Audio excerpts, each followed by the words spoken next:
நாம் ஆரோக்கியமாக இருக்க வேண்டும் என்றால் தூய்மையான இரத்தம் அவசியம். எனவே சுத்தமான இரத்தத்தை பெற சில உணவுப் பொருட்கள் உதவுகின்றன. இந்த உணவுப் பொருட்களை நாம் சாப்பிட்டு வரும் போது இரத்தத்தில் உள்ள நச்சுக்கள் வெளியேற்றப்பட்டு இரத்தம் தூய்மையாகிறது. ஆப்பிள், கொய்யா, மாதுளை, கிவி, வாழைப்பழம், திராட்சை, மாம்பழம், பப்பாளி என அனைத்து பழங்களும் இரத்தத்தை சுத்தம் செய்யும்.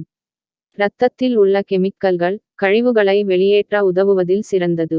செம்பருத்திப்பூ கிடைத்தால் தினம் ஒன்று சாப்பிடலாம். செம்பருத்தி டீயாக குடிக்கலாம். செம்பருத்திகளை உலரவைத்து பொடியாக்கி அதில் டீ தயாரித்தும் குடிக்கலாம். சிறுநீரகத்தின் வடிகட்டியாக செயல்படும் இந்த பூ செம்பருத்தி இரத்தத்தை சுத்தம் செய்யும். செரிமானத்துக்கு உதவி செய்து மலச்சிக்கலை போக்கி கழிவுகளை வெளியேற்றும். இரும்புச் சத்து அதிகம் உள்ளதால் இரத்தத்தின் சுழற்சி சீராக இருக்கும்.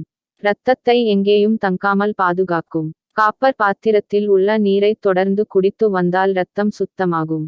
வெறும் வயிற்றில் காப்பர் பாத்திர நீரை லேசாக சூடாக்கி குடிக்க வேண்டும் என்று ஆயுர்வேதம் சொல்கிறது.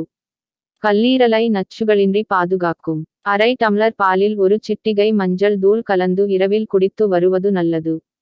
பால் ஆர்கானிக் பாலாக இருப்பது நலம். மஞ்சள் தூள் கலந்த உணவுகள் எல்லாமே உடலுக்கு நல்லதையே செய்யும். கோதுமை புல் ஜூஸ் குடித்து வந்தால் புற்றுநோய் வராமல் தடுக்கலாம். அந்த அளவுக்கு பவர்ஃபுல் ஆன்டிஆக்சிடன்ட் சத்துகள் கொண்டது. கல்லீரலை சுத்தம் செய்யும். இரத்த சோகையை முற்றிலுமாக விரட்டும்.